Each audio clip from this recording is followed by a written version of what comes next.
So like I think some really wise people have said, what you can't get, you create. If you're not going to be able to give your children time, you haven't given them anything.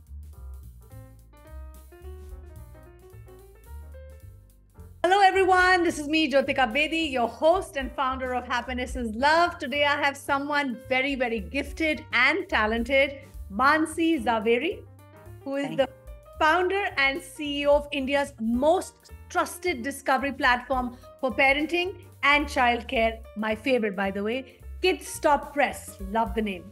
It has a digital reach of over 20 million people. Am I right?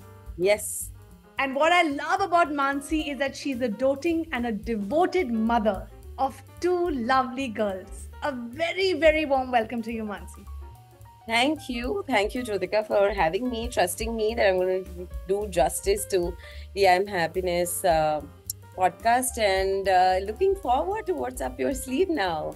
Yes, I want to know more about your latest book. I want to know about what inspired you, what drove you. The Parents I Met is a must read for all parents out there. I will encourage our audience to please pick it up and book it right now. I want to know what was the force behind you writing this book, and is it a book just for parents alone, Mansi? So it's a great question, Jyotika. I'll tell you what prompted me to write it was one, in my own journey as a parent, I was always looking for, when I looked at parenting section in a lot of bookstores, first of all, it was a mess. कहीं धूल मिट्टी में 2-3 किताबें होंगी, वो भी काफी, they were largely international authors, which made very little sense to Indian parents because the way we raise our children is very different. The landscape is very different. The social fabric is very different. So I'm like, why are these people telling me how to raise my child? Because they don't know my circumstances. That a joint family system exists back in India. The other set spoke to me about how to raise a successful child. Do this and your child will listen. Do that. 5 tips and 5 this and 5 that. And I was like, you know what? I want somebody to know what I am going through. I am not here to raise a successful child. I am here to raise a child. I want to raise myself along with my child. I want to be a better mother. I want to raise myself as a mother, as a parent, and not raise my child alone and have unruly expectations of my child.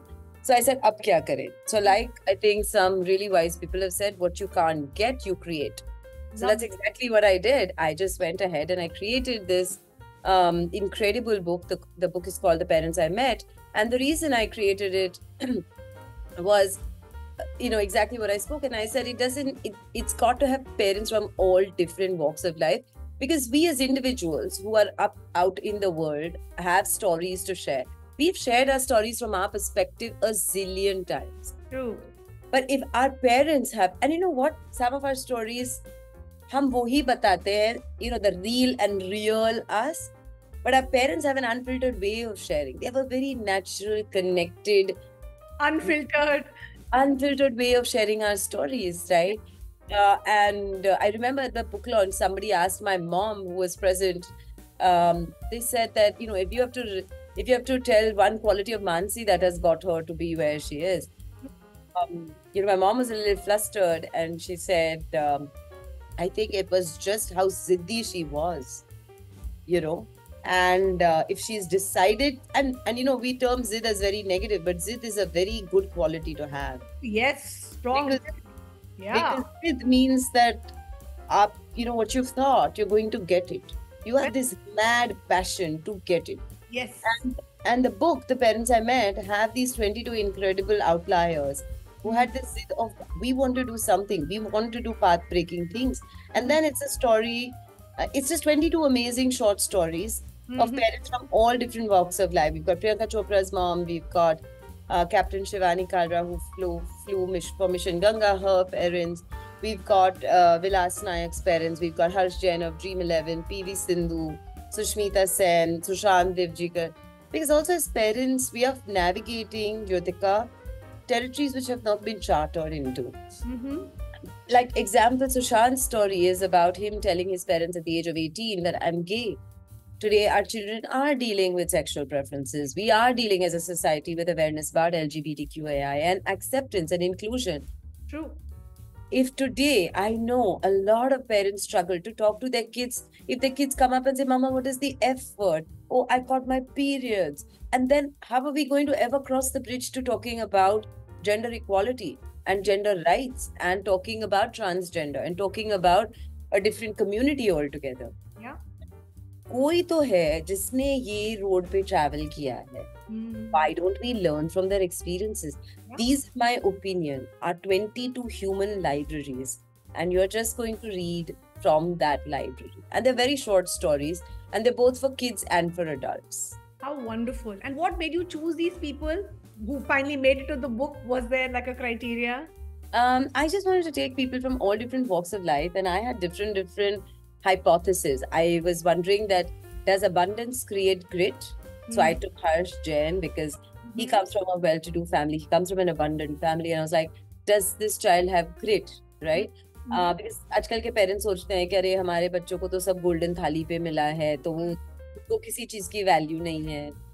Yeah, so that's one set of parents. Then, of course, Sushant's story was very important because I wanted to touch upon the LGBTQAI subject and acceptance and inclusion because I know parents are grappling with that. Yes. Alternate careers today, right? So, like being a YouTuber or being a gamer, we've got Shlok and Ujjwal in that space because today, as parents, we don't understand the career choices our children want to make.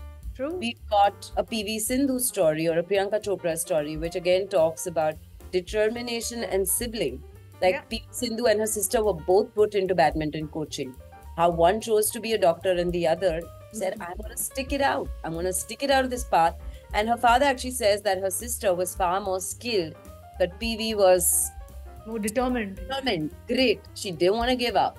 Right? Women who speak their mind, like, are we taught to speak our minds in our childhood? Yes, we are. So that brings me to Priyanka Chopra's story. So everybody who was taken had a very strong story as a child to share. Right? Like we've got Abhishek Lodha, who's the builder of the Lodha Group, the founder, and he used to build like really large buildings using Lego bricks. And then he would say, Mom, I'm going to build everything, these tall towers, and I'm going to build it at scale. And today he builds large condos in Mumbai. They're really, really popular real estate company, a listed real estate company. And it's incredible to see how who we are is so much part of our childhood. Absolutely. In fact, Abhinav Bindra is my cousin, and I remember he's my mama's son. And I remember as an 8-year-old, he was so clear that I want to be an Olympian. I want to be a shooter. And all my family did was just to cheer for him, give him the support and encouragement. And then sky is the limit. That's all we're seeking. Absolutely. Yeah. And I love PV Sindhu's parents chapter. That's my favorite. And one line that resonated with me was, our job as parents is to tell our kids that even if they are not successful today, they are capable of being successful tomorrow. Yeah, absolutely. And it's okay to fall. It's okay to fail. It's okay to make mistakes. We have to, again, like you said, raise ourselves and understand that it's okay for our children to fall and fail. And we have to, again, support and encourage them. Absolutely. Absolutely. You've been in the industry for more than 12 years and you're a parent. So what are your biggest observations about parenting? You said the landscape is changing. You are a change maker yourself. What are some of the myths around parenting that you would like to bust? One, I think everybody wants to fix the child. Yeah. I think the big problem. Yeah. You know, when I do parenting workshops, Jyotika, it's so strange when I ask children to come and share with me things anonymously. The children are most excited because they want to bring about a change. When I ask parents, they'll be like, "हाँ, you know, आप बच्चों में क्या change करना है वो बताइए." Because we don't believe that we need to be worked on, and I find that very, very alarming. Because what we need to realize is that we are just facilitators. We are just a medium through who they have arrived into this world, and to nurture them is our job. It's a choice that we made. And to say what I've seen changing, I feel like when I was raising my kids and today again, I just feel that time has become such an expensive commodity. Like, why are we struggling to find that time, right? In all the busyness that we have, we've stopped being. And I find that very, very scary for our children, because if you're not going to be able to give your children time, you haven't given them anything. And in the book I write also about how the only memory I have of my childhood, and I've been struggling with this, trying to figure out what were the most precious gifts my parents gave me. Ritika, I can't remember any birthday gift. The only bit I remember is my every Sunday walk with my dad on Marine Drive. Like, come what may. That was it. I remember him running after me when I was taking that horse ride ki ghoda wala kidhar leke to nahi chale jayenge. I just remember those moments, intangible, precious moments. So you know what I'm saying? And I feel that's what we're struggling as a generation now with our kids. And I really wish we could change that. The other bit I feel is we're taking ourselves too seriously. We're just taking ourselves too seriously. We've forgotten to have fun. Like, I know somebody said, I know a parent who came to me and she said, I'm sending my daughter to ballet class. I was like, that's great. She's like, the output is that, in 5 years she's going to do this, in 3 years she's going to do this. Then I can write in her college essay that she's doing this. And I'm like, does she enjoy ballet? Exactly. Is she loving it? No, she really cries, but it's okay. She's got to stick it out. It doesn't matter. The end goal is this. You have literally, like a Karan Johar movie, planned your child's future to the T. And now when there's going to be any deviation, you're going to cry like that Jaya Baduri also. 100%, yes. Because you have to learn. And when I say have fun, your kids need to have fun. You need to have fun as a parent. You've just become this robot who has 100 things to achieve with your child by the end of the day.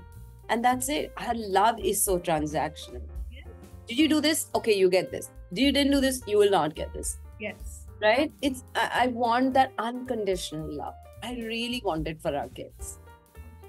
Yes. I want routines which are priceless, like bedtime routine, school drop-off routine, school pick-up routine. And please understand, I don't mean that, okay, you cannot skip a day. It's not like you will travel and that routine will go for a toss. But it's just something that your child will hold on to forever.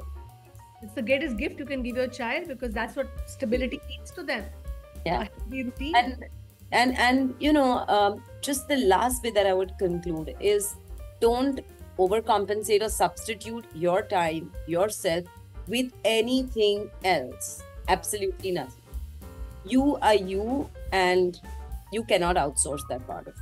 Correct. Absolutely. Parenting cannot be outsourced at any cost. And I talk to a lot of young adults. We mentor a lot of students. And one thing I've seen, especially for the ones who are highly accomplished, who have great accolades, it's at an emotional cost. These children are emotionally empty inside. Yeah. Again, they say that, our parents were there to reward us for all the success, grades that we achieved. But again, at a huge price, which is our peace of mind and our emotional cost. Absolutely. We have to remember, because relationship and parenting is all about emotional connections. I have a 20-year-old who's in college, and I'm so grateful that he's so emotionally connected that we talk twice a day. I know exactly what's happening in his life. And I think it's an honor as a parent. You've done something right. Oh, absolutely. I want to know what you did. So sweet. You're on that same path, my dear. Just to stay emotionally connected. It's about how you show up. It's not how many hours you spend with them. Like you said, healthy routine and just being there for them when they need you and taking care of their needs and being available emotionally. That's all that matters. Yeah. And people shouldn't misunderstand our love, connection, and our children knowing that we're there for them, for like hovering over them. I think that's incorrect, because if Jyotika's son is calling her, is because he finds the need. And it's also sometimes to let them know that I am just there. I am there unconditionally.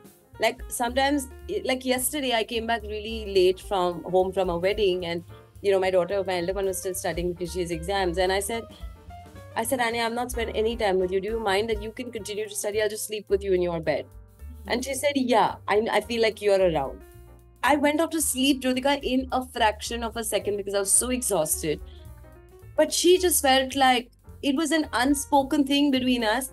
I am there. You wake me up. I'm studying with you, right? It was my way of saying that, I get the best sleep in your bed. Let me just sleep. Yes. And just your presence is enough for her to know she cares and she's there. Yeah. Crazy as it may sound, I have a ritual. So every year before the Kid Stop Press Awards, which is like a big thing in my life, right? I sleep the previous night with my kids. It's so strange. They're like, Mom, you've got to sleep with us. We are a lucky charm. I said, of course I have to sleep with you. You are my lucky charm. I cannot tell you. I don't care when I'm holding their hands, when I'm cuddling them. I don't care how it's going to be the next day. I just know that I have the world with me right now, and that's all that matters. Imagine the gift you're giving your children, for them to feel that we are mom's lucky charm, and for you to give them, this is unconditional love. Parenting is all about unconditional giving. Yeah. You're demonstrating that. Thank you. And what I love is that you're also a roaring example of balancing womanhood with motherhood. Yeah, the woman has to exist very strong. 100%. I mean, a happy mom is a better mom. And whatever is your jam, you want to be a homemaker that gives you peace and happiness, more power to you. You want to go out there, work, fulfill your dreams, have a passion, more power to you. So how do you balance, Mansi? Tell me, what is your mantra? I'll give very simple ways how everybody can balance their life. We have 24 hours in a day. Follow the 8-8-8 rule, right? Which is 8 hours of sleep, absolutely essential. 8 hours of work and 8 hours of family, chores, time, right? So very clearly, I have mapped, I am somebody who needs my sleep. I go to bed by 8:30, and all of the 8-8-8 can happen if you're leading a very disciplined life. Yes. Of course, there will be a one-off. Like yesterday, I came home at 11. I woke up at 6 this morning. Typically, my day is 8:30 to 5 is when I'm sleeping, 4:45, 5. I need that rest. Yeah. Sleep is a very important part of being a self-assured, confident, happy woman. Women need more sleep. Period. You're absolutely right. I need my sleep. Sleep is part of self-care. Okay, Yes. let's stop isolating it, and saying sleep and then self-care. Sleep Right. is self-care, right? That is one part. The second is I know that what gives me happiness, right? I've very clearly identified what are my triggers and what are my happiness. Right? I know working out, exercise, it works on making me feel better, making me feel more in control of the day, how it's going to pan out. It's also my interaction with meeting other women from all different backgrounds. It also puts me, who's somebody who practices yoga, in student mode. So it thrashes my ego, Jyotika. And I think as we rise in our corporate careers, it's so important to thrash that ego and get into student mode even more. As a parent, if you're not a student, if you don't take a class you suck at, you're doing massive injustice to yourself and to your child. And I've said this time and again, like I take yoga class, I take tennis class, and my daughter told me once, she said, Mom, I'm not going to play football again. I suck at it. I said, come watch me play tennis. And I was like, I'm not good at it either. Right? So I think it's so important to have grounding routines, sleep, understand what your triggers and happiness points are.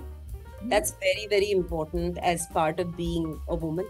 Make time for things you love doing. Like I love cooking. I love every day. And I'm also a stickler for schedules, right? So example, every day I call my mom at 8:30 in the evening. And in case I'm going out for dinner or movie, I'll call her on the way or whatever to tell her that I'm cutting the call short today because I need to go for this dinner. But here's my plan and here's what I'm doing and what because the minute it's on your calendar, the minute it's documented, your brain knows that it's got to do it. Yes. Right? And when do you feel happy? You feel happy when you've achieved certain things. Unfortunately, women don't write down all the little things that we do. I went to the bank. I bought grocery. I did this. Played math class fees. I taught my children math. I made a sweet dish today. अगर आप लिखने बैठोगे ना तब पता चलेगा कि मैंने आज कितना काम किया है. And that will put you in a place of happiness. Do that.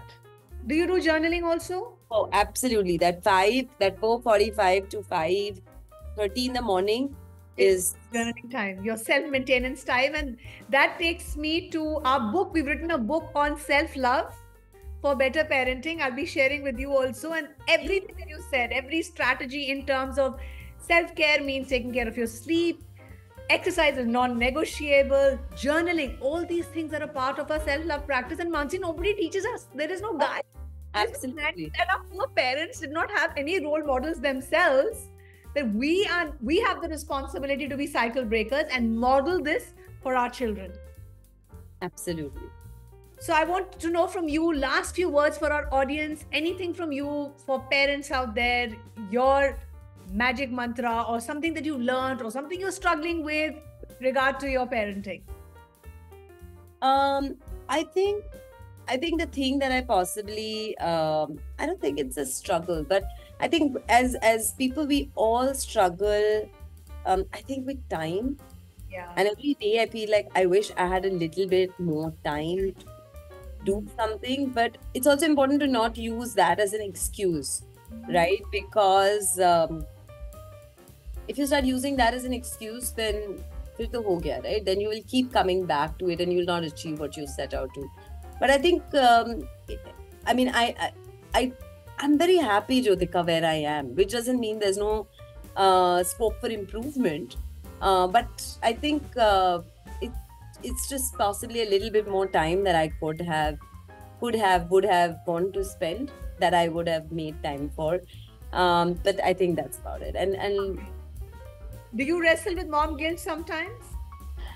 Strangely, no. You know, I am asked this question so often, and you know, as being someone who practices conscious parenting and is certified to be a coach, when you experience guilt, you're experiencing guilt because you believe that you are the epicenter of your child's life.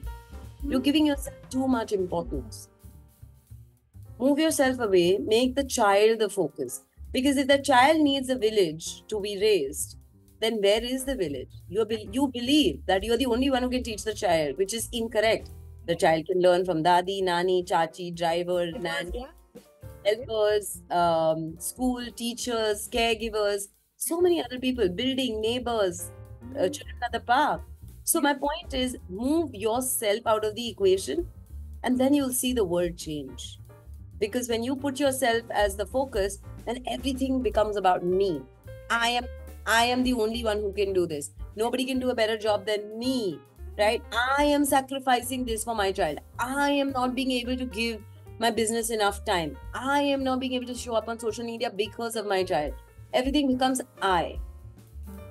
So therefore, that guilt is something that I have stopped experiencing long time ago, because I realized there is a part of me which, if it needs to stay alive, needs to work, needs to thrive. And Jyotika, my kids are so well ingrained in the ecosystem that I've built. They are part of it. They are part of it in every way. They know a social media post. They know a conversation with my team. They know what happens at awards, what happens before at awards, what happens after, how I've written the book. They're so much a part of it that they know that Kids Stop Us is not taking mom away from us. It's a part. Right? Yeah. It brings me and mom together. Right? So it's the minute it becomes them versus your job, then it's a tussle. Here they're so ingrained in it that they think it's their own. They actually keep joking that, you know, you started it because of us. So we are the real founders. I said, you're right. Absolutely. More power to you, Mansi. It's always such a pleasure to engage with you, to learn with you. And I believe that parenting is a mutual learning. It's mutual growth and we're in it together. And together we are stronger. Together we are better. Absolutely. Thank you for your time. Thank you for who you are. Keep on, shine on. Thank you. Thank you so much. Welcome, my love.